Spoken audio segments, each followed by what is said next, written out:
Hi everyone, welcome back to another episode. In this video, I'm gonna let you know the ways to cash out on price picks. In order to cash out on price picks, you need to meet some criteria. The first thing first, you want to make sure that you have enough funds so that you'll be able to withdraw the funds.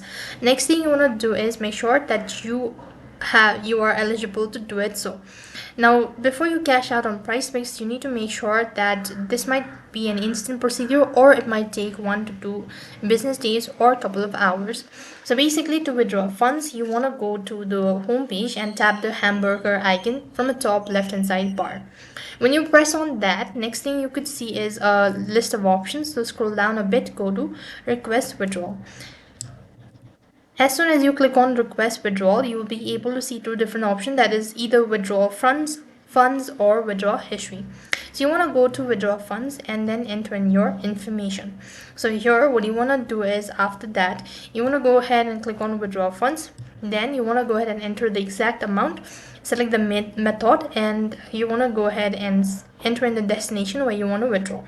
So this way you'll be able to withdraw funds. That's all for this video. I hope the video was helpful.